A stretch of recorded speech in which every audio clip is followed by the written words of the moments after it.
दोस्तों क्या हो जब आपको एक मौका मिले कि आपके एक बटन दबाने से पूरी दुनिया में जितने भी लोग हैं सारे गायब हो जाएंगे और यह पूरी दुनिया आपकी हो जाएगी, तो क्या आप उस बटन को दबाएंगे? यह एक science fiction comedy web series है जिसका नाम the last man on earth है।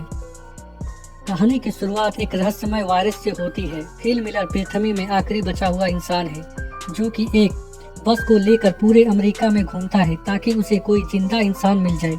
वह हर एक स्टेट के हर एक शहर में जाता है और एक मैप में क्रॉस का चिन्ह लगाता है। पूरा मैप क्रॉस के चिन्ह से भर जाता है।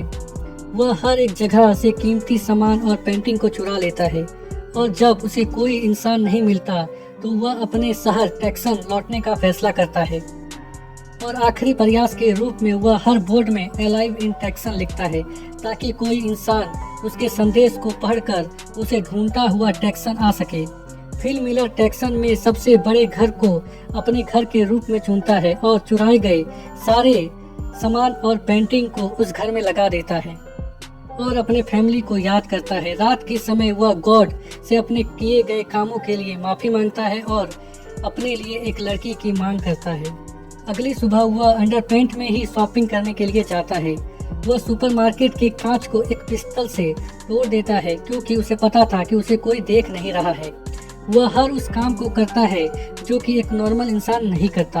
वह सुपरमार्केट के अंदर एक बहुत बड़े कैन के डिब्बे को गिरा देता है और महंगी महंगी शराब और बहुत सारा अडल्ट मूवी अपने साथ अपने घर ले आता है। वह कुछ ही दिनों में इंसानी रहन सहन और शिष्टाचार को पूरी तरह से भूल गया था। वह अपने अकेलेपन को दूर करने के लिए गलियों में गेंदबाजी, लैंप लाइट को बॉलिंग पिन की तरह यूज करना या फिर लग्जरीज कार को आपस में टकराना, इस तरह का पागलपन उसे अपने अकेलेपन से निपटने में मदद करता था। वह अपने जन्मदिन को अकेले ही मनाता है और अपने फैमिली वालों को याद करता है कि वह किस तरह अपने फैमिली वालों के साथ बर्थडे मनाता था और उसे सेलिब्रेट करता था।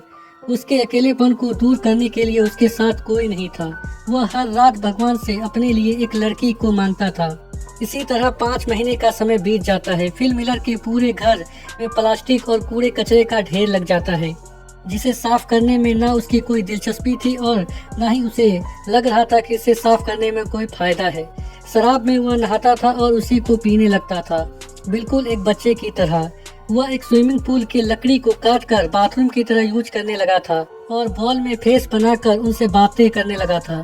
रात के समय वह एक लड़की के स्टैचू को घूरता रहता था और हर समय लड़की और सेक्स के बारे में सोचता रहता था। वह उस स्टैचू को किस करता है पर उसका हाथ टूट जाता है और इसी के साथ फिल मिलर का दिल भी टूट गया था।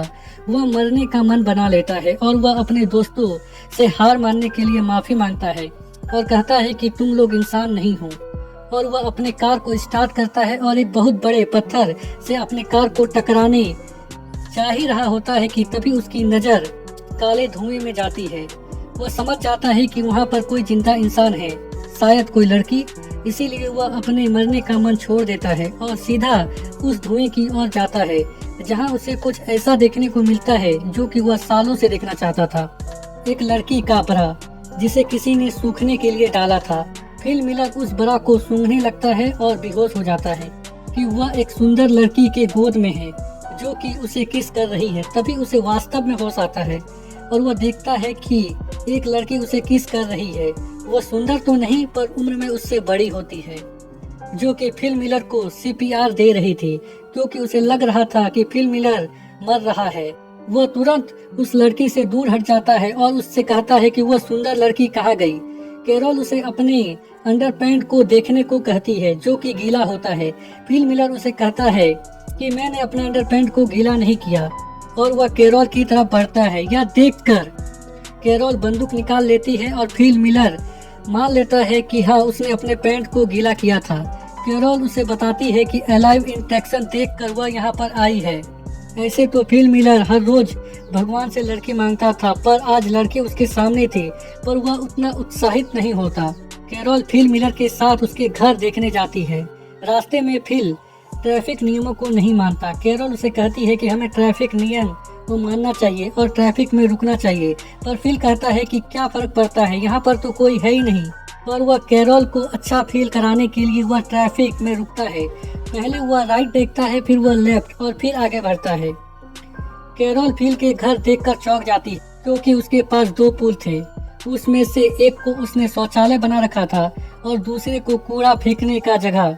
कैरोल उस पर पेंटिंग चुराने का भी इल्जाम लगाती है और जब कैरोल उससे मैगजीन के बारे में पूछती है तो फिल सीधा सीधी कहता है कि यह सारी मैगजीन अडल्ट है जिसे वह खाली समय में देखा करता है। फिल कैरोल को वहीं छोड़ देता है जहां से वह कैरोल को उठाकर अपने घर लाया था। अगले दिन जब फिल उठता है तो वह देखता है कि कैरोल उसके घर की सफाई कर रही है। फिल बोलता है कि किसी के घर को साफ करने से पहले उससे पूछना चाहिए। कैरोल कूड़े को वहीं फेंकने लगती है। फिल उसे रोकता है। ये लोग सुपरमार्केट जाते हैं जहां कैरोल उसे बोलती है कि हैंडीक्राफ्ट के पार्किंग स्थल में गाड़ी पार्क मत करो, पर फिल बोलता है कि क्या फर्क पड़ता है कि हम कहीं भी गाड़ी पार्क करें, इस पूरी दुनिया में हम दोनों ही बचे हैं, यह पूरी दुनिया खाली है और मैं कहीं भी गाड़ी पार्क करूं, क्या फर्क पड़ता है। पर कैरोल नहीं मानती, उसे सही जगह में गाड़ी पार्क करने को कहती है। फिल को गुस्सा आ जाता है और वह सुपरमार्केट के अंदर गाड़ी को पार्क कर देता है। रात के समय फिल अपने बॉयफ्रेंड के पास जाता है और कैरोल की शिकायत करता है। अगले दिन जब कैरोल उसके पास के घर में रहने आती है तो फिल उसे रोकने की कोशिश करता है और जब कैरोल नहीं रुकती तो फिल अपने पैंट को खोल देता है ताकि कैरोल उसे असभ्य इंसान समझकर वहां से चली जाए। पर कैरोल उससे बात करने लगती है। फिल उसे रुकने को कहता है और जब कैरोल नहीं रुकती तो फिल अपने पैंट को पहन लेता है। कैरोल को लग रहा था कि भगवान ने उसे और फिल को इस दुनिया को चलाने के लिए चुना है, पर फिल कहता है कि तुम इस दुनिया में अगर आखिरी औरत भी बची तो मैं तुम्हारे साथ सेक्स नहीं करूंगा और वहां से चला जाता है। कैरोल फिल के पास जाती है। वह टॉयलेट कर रहा होता है। कैरोल फिल से उसके बगीचे में पानी लाने के लिए मदद मांगती है ताकि वह फ्रेश और ताजे वेजिटेबल उगा सके, पर फिल मना कर देता है तो कैरोल उसके सामने ताजे टमाटर खाकर उसे चिढ़ाने लगती है ताकि फिल उसकी मदद करे, पर फिल उसकी मदद नहीं करता। रात में फिल उसके बगीचे में जाकर सारे टमाटर को खा लेता है और जब अगले दिन कैरोल उसके घर जाती है तो वह देखती है कि फिल के पूरे कपड़े में टमाटर लगा हुआ है, पर फिल साफ साफ मना कर देता है कि उसने टमाटर नहीं खाई। फिल देखता है कि पानी लाने की कोशिश करने में कैरोल के पैर में चोट लग गई है। अगले दिन फिल देखता है कि कैरोल उसी की तरह पुल में लकड़ी का बोर्ड लगाकर उसे टॉयलेट में बदल रही थी। कैरोल फिल से कहती है कि तुम सही थे, हमें भगवान ने इस दुनिया को चलाने के लिए नहीं चुना है। जब हम पानी को अपने घर तक नहीं ला सकते तो हम इस दुनिया को क्या चलाएंगे। यह बात फिल के दिल में लगती है और वह शहर की टैंकी से कैरोल के घर तक पानी लाने का व्यवस्था कर देता है। कैरोल यह देखकर बहुत ही खुश होती है और उसे रात के डिनर के लिए इनवाइट करती है जहां ये लोग ताजे सब्जी से बने डिनर का लुत्फ उठाते हैं। कैरोल फिल से कहती है कि तुमने मुझे अपना पैंट उतार कर दिखाया, शायद भगवान चाहता है कि हम इस दुनिया को आगे बढ़ाएं। फिल भी कैरोल के साथ सेक्स करने को तैयार हो जाता है, पर कैरोल शादी से पहले सेक्स नहीं करना चाहती थी। फिल कहता है कि क्या फर्क पड़ता है, यहाँ तो कोई देखने के लिए भी नहीं है। कैरोल शादी से पहले सेक्स करने को तैयार नहीं होती।